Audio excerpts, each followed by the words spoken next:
So not answering any specific questions in this one. I just thought I'd get a video out there for the year, start back with the questions next week, and just going to chat about something.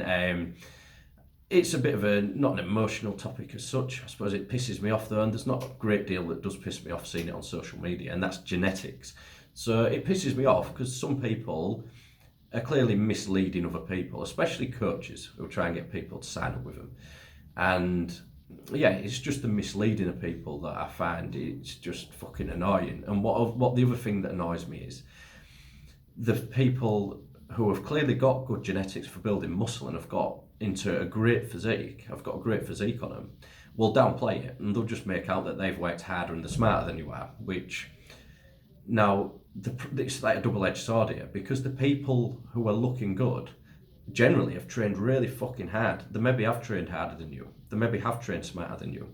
But they've got there to that level because they have got the genetics that allow them to do so. And the standout people on social media, they've got good genetics by definition because they've managed to get there. Now, that isn't to say that everybody's stuck and they can't build muscle, not at all.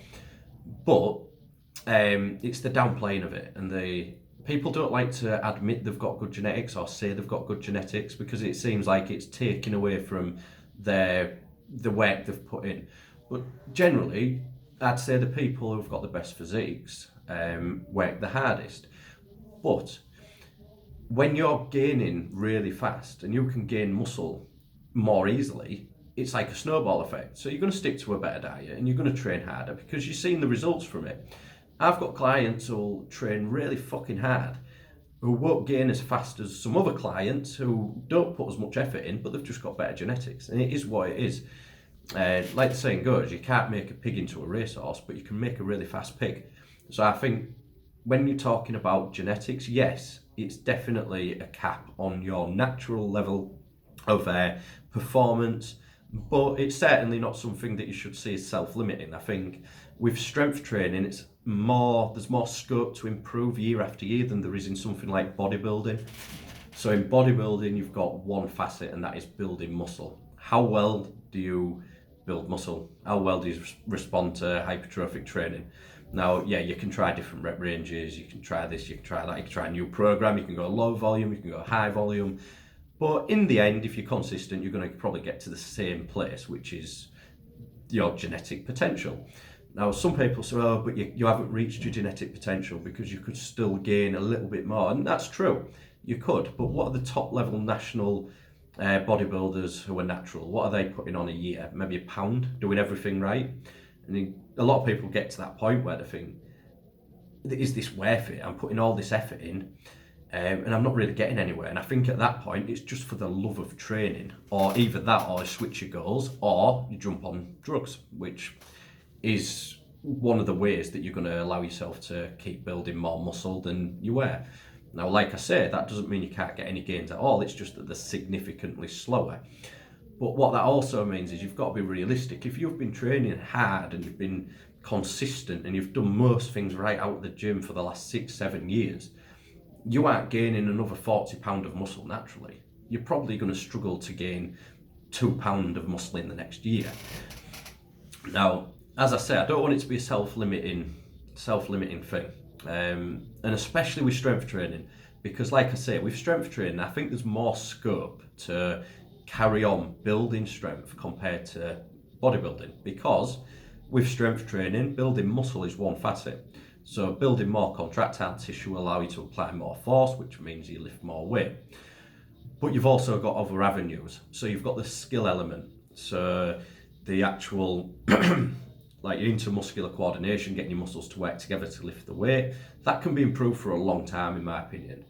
And you've also got like the skill of using your muscles, but you've also got the skill of the actual movement. If you've been performing a squat without optimal technique and been drilling it hard for a lot of years, maybe you're really skillful at that movement, but maybe it's not the best movement for you. Maybe a different technical cue here and there, and it's going to allow you to lift more weight because you're in a more optimal position. So there's always the, can I improve technique, as well as I can still probably build a bit of skill. And then you've got what's going on inside the muscle that you might not be able to see. So it might not be very relevant to bodybuilding if you increase the amount of intramuscular connective tissue. So you're not going to be able to see it, but in powerlifting, and if that's going to increase your lateral force transmission, it's going to lead to more force being directed down the tendon. You're not seeing it, your muscles haven't changed size, but they develop better to lift more weight. Same with like antagonist coactivation. If you're activating the opposing muscle group less, you're going to be able to lift more weight because more of the force that you're applying is going to be in the right direction, as it were. You're not having something putting the brakes on a little bit. So that's generally going to come from a lot of training and building stability, and probably one of the ways that more advanced trainers can carry on making progress. The thing is, if you have trained for 6 years and you've been pretty consistent, and you deadlift 200 kilo, you're not going to be the next John Hack. Like, it's not happening. You're not going to be a 400 kilo deadlifter. Now, that isn't to say that you can't improve your strength, but sometimes what I get is I'll have people come to me and they've maybe been training, say, 4 or 5 years, and they've been training pretty hard. Programs have generally been pretty sound, and they'll say, right, I want to gain 50 kilo on my squat this year. I'll say, right, what did you gain on your squat last year? I'll say 10 kilo. So, right, how about the year before? 20 kilo. The year before that, I put 45 kilo on it. And you see a trend there that the more you train, the stronger you get, the slower your gains are, which makes sense. Now, that isn't to say that it's impossible for that guy to add 40, 50 kilo to the squat. There are ways that could potentially happen. But something's got to change, and for some people there isn't really anything that can be changed. So one of the big ways of getting around a big strength plateau and really speeding up your progress is to increase your body weight. Now, it might not work so well for deadlift, especially if you're already heavy, but putting weight on will help you squat and bench. So I think there's a little bit when you're talking about, as a bodybuilder, you might add a pound or two of muscle tissue after this amount of time. It's different for powerlifting, because when you're a bodybuilder, you've got to think about your presentation on stage. So if you add 40 pound of body weight and gain 4 or 5 pound of actual contractile tissue, you might be thinking that's a bad return, because you're going to diet down and going to think, well, I'm only going to end up with a pound or two, so what's the point? I may as well just stay leaner, stay healthier, and just put a minimal amount on, because that's all I'm going to keep anyway. That kind of opinion. Whereas with powerlifting, as you gain weight, you're going to improve your external leverages, your internal leverages on most exercises, and you're going to gain contractile tissue at probably the fastest rate you can if you're over consuming calories, and you're in a big energy surplus. So if you were to gain a lot of body weight, your strength is going to go up. Like, I wouldn't advocate a dreamer type bulk to anyone just because of the health issues, but how many people do you know who've done a dreamer bulk and not had big strength increases? It's one of the best things I think about them. So eat more, gain weight, you will gain strength. Is it the healthiest thing? No. Is it going to be the best thing for your powerlifting as far as formula-based equations go? Maybe not. Is it going to allow you to break through a strength plateau and actually gain a significant amount of strength? Probably. So yeah, and obviously you've got the more stability. More stability, you're going to be able to lift more weight. Again, deadlifting maybe a little bit different, but squat and bench certainly going to benefit from a lot of weight gain.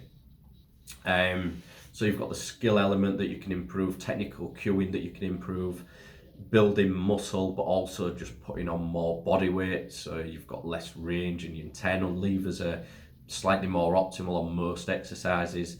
Reduced co-antagonist activation, increased lateral force transmission due to more intramuscular connective tissue. So this is what I'm saying, with strength training there's more scope to keep progressing because there's more facets rather than bodybuilding, where if you're not very good at building muscle, you're fucked, because that is the whole game. And like I say, other than jumping on drugs, you're probably not going to get far after 5-6 years of hard consistent training. And it's maybe not, it's not the greatest thing to hear, and it's a bit shit if you're a natural trainer who's trained that long really hard, because you aren't going to see significant gains. And if someone comes on and says, well, I'll gain 3 or 4 pound, I think, well, maybe, but then the year after that you're probably going to be really struggling. You're not going to gain that consistently for the next 10 years. And also, as you train more, the years pass, tend to get injured more, so that tends to set you back, so you've got to build back up to where you were to start with, which is one of the other reasons that progress tends to slow. So genetics, just to sum it up, it's an area that pisses me off because people mislead and people make out that they've got secret training techniques, or they just have the ability to work a lot harder. And it is true in a lot of cases. The people who have got the best physiques, say the best bodybuilders, do tend to put more effort in. But on the other side, it's quite easy to put a lot of effort in when you're getting really good results and you're building muscle really quickly. But that isn't the case for most people. They get disillusioned, which is why you should start strength training. Do that instead, because there's more scope to keep improving. And if you're improving and you're progressing, life's good. So take up strength training. Don't listen to bullshit coaches on Instagram telling you that genetics don't matter. And even if you, just a quick one then, science-wise.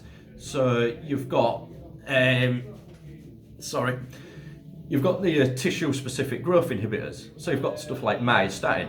That's going to affect how much muscle you can build. It's not you can't get around that. You can't, other than drug use, you can't get around the fact of the amount of number of fibres that you're born with. Some people are born with more muscle fibres, which allows for more hypertrophy. And fibre type's going to play a role as well. So I'll leave it at that. That's video on genetics.